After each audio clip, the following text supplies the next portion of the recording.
Thank you.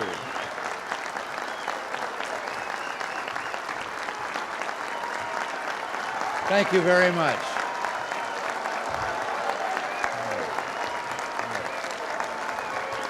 Thank you.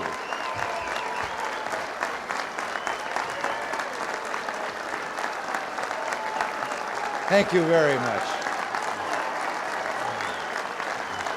Thank you.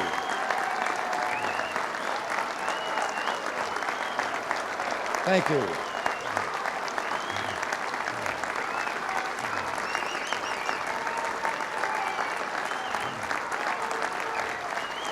Thank you.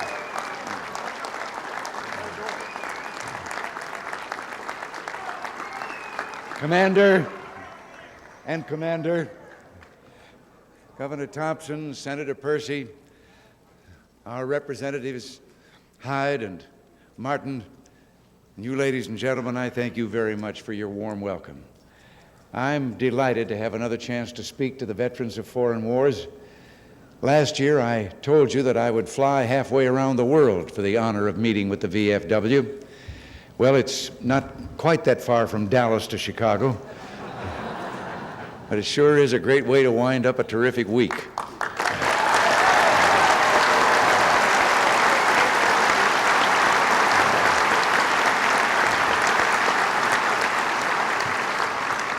Now, before I say anything else, I want to congratulate all of you for reaching an important milestone, your 2 million membership goal.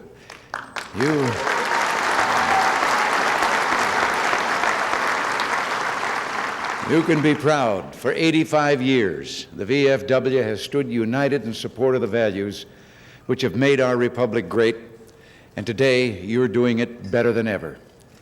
4 years ago, right here in Chicago, I stood before your convention, and when you think back to 1980, it's hard to forget the mess America was in, hard to forget the foolish talk of a malaise, the unfairness of runaway price increases, 21.5% interest rates, weakened defenses, Americans held hostage, and the loss of respect for our nation abroad. It seemed that we woke up every morning wondering what new humiliation our country had suffered overseas, what disappointing economic news lay waiting for us on the front page. We knew we couldn't continue on that road. We knew we had to change course and get America back on her feet. And we knew that peace and freedom could not be protected without cost and commitment, without perseverance and courage. One cannot sit in the Oval Office without realizing the awesome responsibility of protecting peace and freedom and preserving human life. The responsibility cannot be met with halfway wishes. It can be met only by a determined effort to pursue and protect peace with all the strength that we can bring to bear. My deepest commitment is to achieve a stable, enduring peace, not just by being prepared to deter aggression, but also by bringing steadiness to American foreign policy, by being prepared to pursue all possible avenues for arms reduction, by ensuring that our economic strength leads the way to greater stability through growth and human progress, and by having the spiritual strength and self-confidence that enables us to reach out to our adversaries. Well, I think we've come a long way together. In fact, I believe we've closed the books on that dismal chapter of failed policies and self-doubt. May it never return.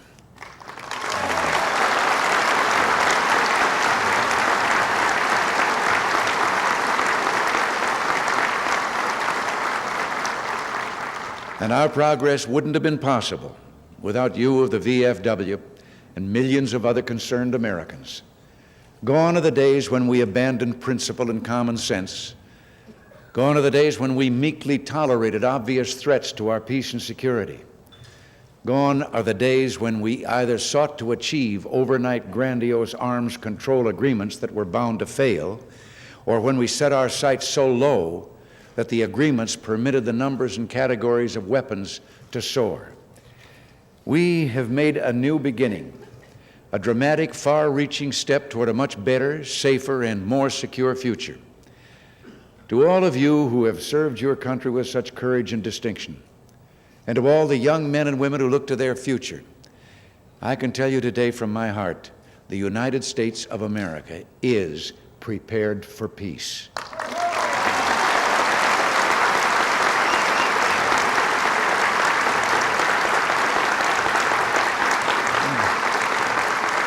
And because we're stronger than before, we can be confident that we're in a position to secure a future of peace, not peace at any price, but a true, meaningful, lasting peace supported by freedom and human dignity. As I said last night in Dallas, our military serves to protect our freedom and keep the peace. None of the 4 wars in my lifetime, and none of the wars that you have seen, came about because we were too strong. History shows that weakness invites tyrants to believe that the price of aggression will be cheap. And while military strength alone is not enough to ensure a more secure world, without military strength, there can be no effective diplomacy, no meaningful negotiations, no real security, no lasting peace.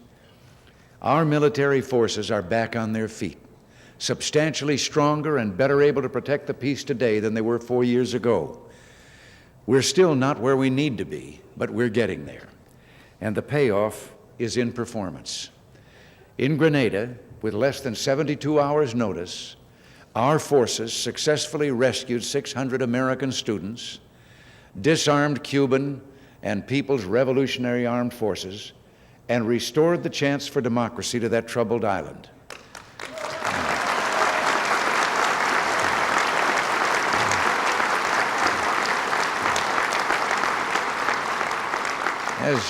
As one company commander of the Army's 1st Ranger Battalion explained, now quote, "The lead assault elements had less than 24 hours between the time we were issued our final combat orders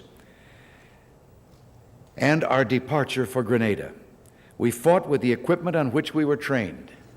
The equipment worked throughout the operation. New laser rangefinders gave accurate distance to targets, and the night vision devices operated up to standards. And of the 150 Rangers in my company, only 2 had ever seen combat before, yet they all performed like seasoned veterans. What it all adds up to is that our highly motivated soldiers, together with excellent training and reliable weapons, gave us the combat edge." Well, come to think of it, I seem to remember that it took critics weeks to decide whether it was a good idea to rescue our students.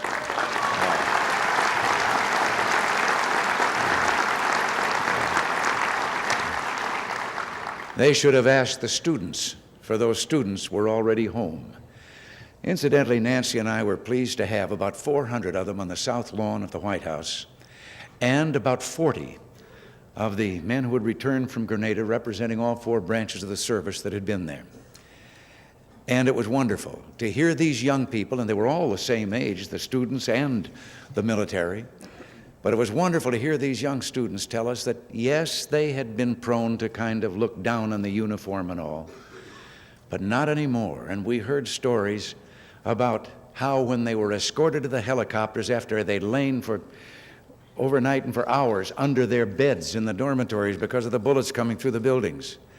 And then our Rangers arrived, and when it came time to go to the helicopters, those young fellows in uniform put themselves between the students and where the firing was coming from.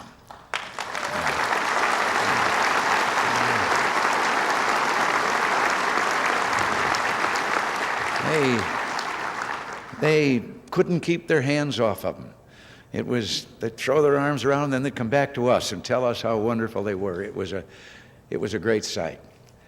Well, that young Army officer said what he said about his own Ranger Battalion, about being able to take on combat operations on short notice, get the job done, and get it done right, was just as true for our other units. The 22nd Marine Amphibious Unit had just embarked at Morehead City, North Carolina, for a normal rotation to the Eastern Mediterranean when their orders were changed to Grenada. With no advance warning, with very little time, they put together their operational plans, went ashore, professionally accomplished their mission, and then continued on their way. Because we were willing to take decisive action, our students today are safe, Grenada is free, and that region of the Caribbean is more peaceful and secure than before. But let no one confuse that situation with an inescapable reality of the modern age. When it comes to our nuclear forces, I've said it before and I'll say it again, a nuclear war cannot be won and must never be fought.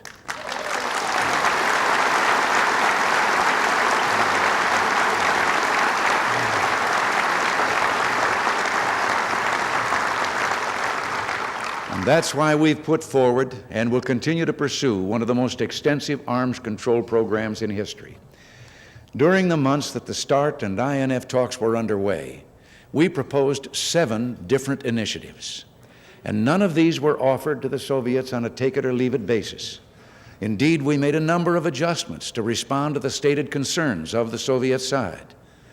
And that's why we've put forward new proposals on reducing the levels of conventional forces in Europe, on a worldwide ban on chemical weapons, on ways to help reduce the possibility of conflict in Europe, and why we're working to prevent the spread of nuclear weapons. Ours is the pursuit of a stable and enduring peace. But at the same time, it would have been indefensible and immoral to allow the deterrent posture we need to protect the peace to continue deteriorating as it was.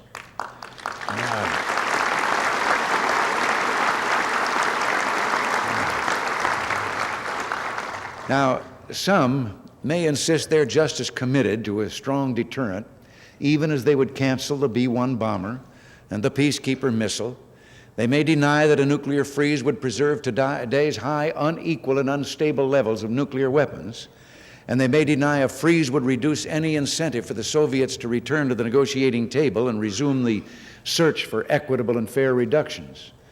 But that way of thinking only reminds me of what Sam Rayburn, a very wise Democratic Speaker of the House, once said. Any jackass can kick a barn down, but it takes a carpenter to build one.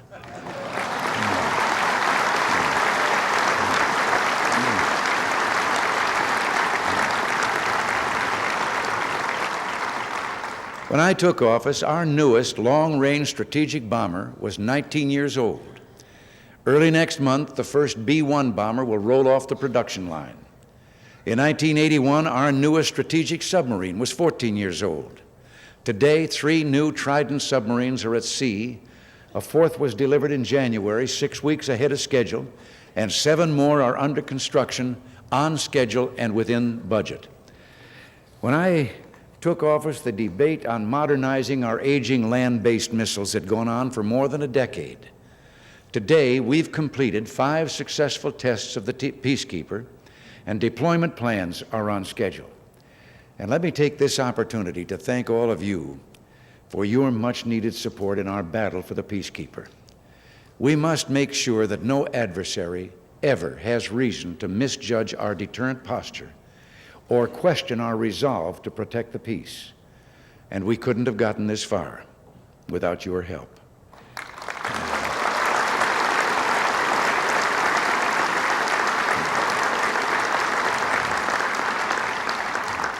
I've said before many times, I'll say it again, where you've been of help is there are many in Washington that you do not need to make them see the light, just make them feel the heat.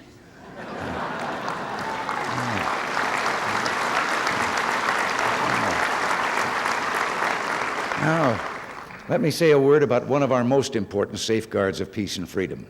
And I'm not talking about bullets or guns, but about heart and spirit. Once again, young Americans wear their uniforms and serve their flag with honor and pride.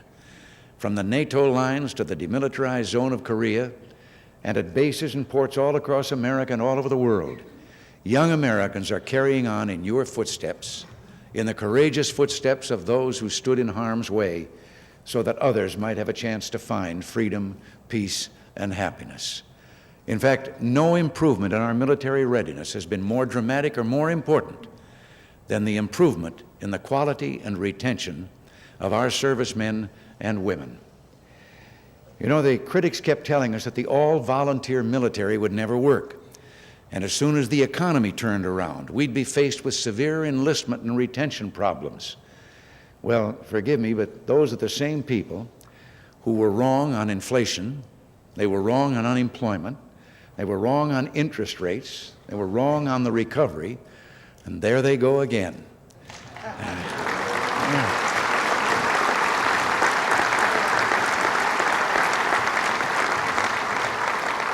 We're now in the 21st month of the best economic recovery since 1949, and last year was the best we've ever had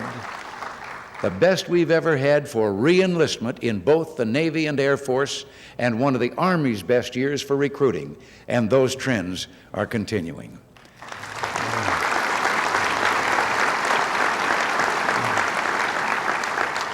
You know, every time I see a young serviceman or woman, I get a lump in my throat thinking of how lucky we are to have them serving our country and protecting our freedom with real honor, courage, and competence. I believe that we've come too far, struggled too hard, and accomplished too much to turn back now. Once again, the world knows that America will stand up for freedom, democracy, and peace with human dignity. And once again, America is prepared for peace. I don't know whether you're aware of this, but in every year from 1975 to 1980, armies, largely supplied by Moscow or Soviet forces themselves, invaded or seized control of a different country. First Vietnam, then Angola, followed by Ethiopia and Cambodia, finally Afghanistan. Well, since 1981, that pattern has stopped. And in 1983, Grenada was saved. And every once in a while, it's important to remember that success can also be measured by the disasters which do not happen.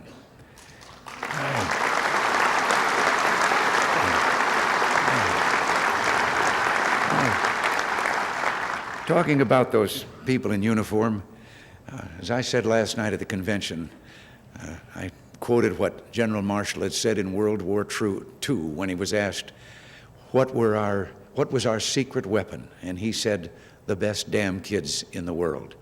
Well,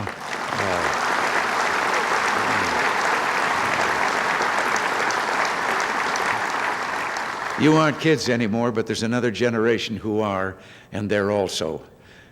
You can say the same thing about them. I have to tell a little story. I promised all my people I wouldn't tell this anymore. I've told it so often. But I have to tell it to you. It has to do with Grenada. Not too long ago, the Armed Forces Journal over in the Pentagon came over and delivered me a little plaque.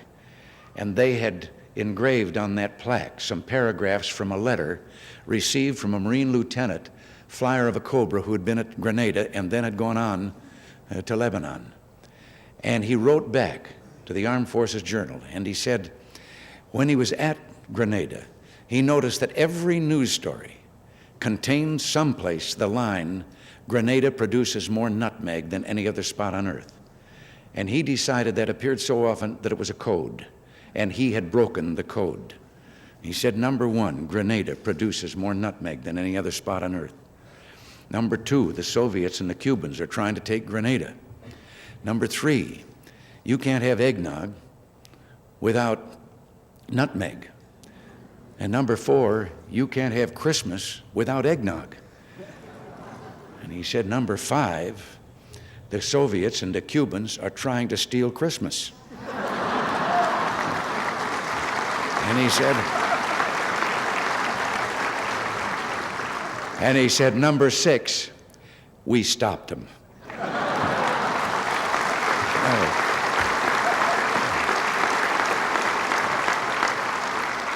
We can be confident that history is moving in the direction of self-government and human dignity. To paraphrase Jefferson, men and women are not born with saddles on their backs. Political systems based on a dreadful denial of the human spirit will in the end fail. In our own hemisphere, 26 of 33 Latin American countries today are democracies or are striving to become democracies. Now, this represents 90% of the region's population, up from 50% only a decade ago.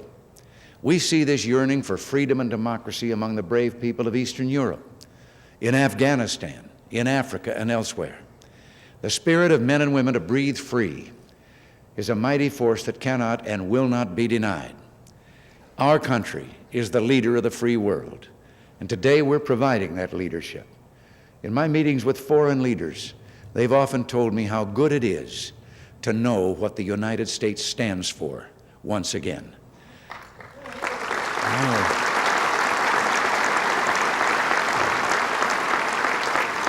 Now, before I close, I want to thank your outgoing Commander-in-Chief, Cliff Olson, for all that he's done, and I want to congratulate your incoming Commander-in-Chief, Billy Ray Cameron. I will always remember your strong support. It stayed rock solid even when the going was rough. But then you've always been a tower of strength. The VFW has always set high standards, lived up to them, and looked out for America, just as you've always looked out for the veteran. The VFW and the Ladies Auxiliary didn't become great organizations by accident. You've done it through hard work and outstanding leadership. You've done it by serving our nation's veterans and your communities, volunteering your services to our veterans, fighting the good fight for a strong, safe, and secure America, supporting our POW/MIA efforts, sponsoring youth activities, directing your highly acclaimed drug abuse and safety projects, your Voice of Democracy Scholarship Program, and so many other worthwhile projects. I think of your patriotism, and I just have to wonder, how can anyone not believe that the heart of America is good, that the spirit of America is strong, and that the future of America is great? I wish all Americans could have stood with me this past June on the wind-stepped cliffs of Pointe du Hoc. I wish all Americans could have felt the faith and belief, the loyalty and love of those brave men of Normandy. You know what I mean. You're the veterans of foreign wars. You've been there. But one of the Rangers of 40 years ago, now 63 years old, the day before we arrived, scaled the 100-foot cliff that he had climbed on D-Day and did it in just 7 minutes. Still one of the best damn kids in the world.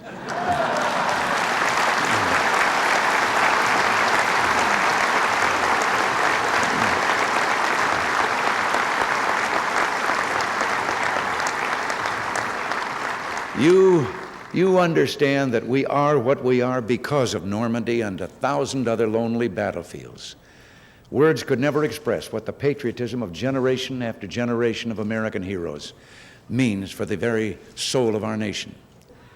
But you and I do know that we're free because of those who went to Omaha Beach and Guadalcanal, Mig Alley and Pork Chop Hill, Quezon and the Iron Triangle. I'll never stop working as hard as I can to make sure that our nation keeps its special commitment to those who served, to those who have kept the torch of liberty burning brightly. Because of you, America's best days are still to come. And with faith, freedom, and courage, there's no limit to what America can and will accomplish.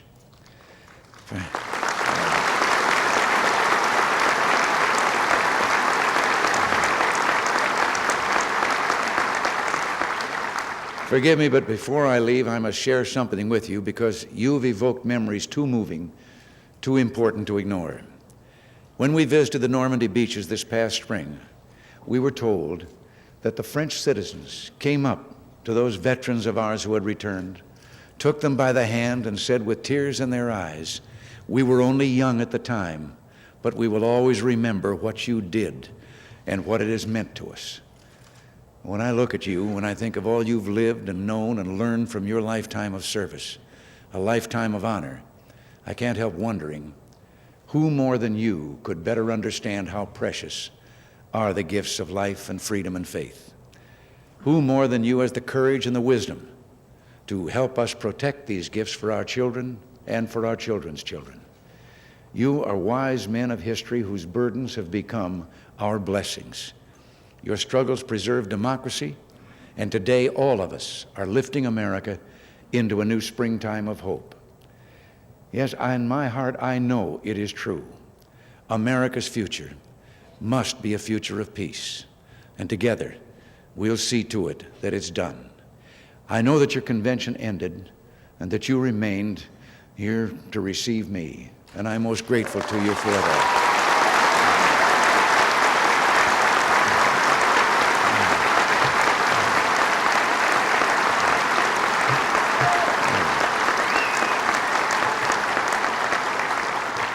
Thank you, and God bless you all. Thank you.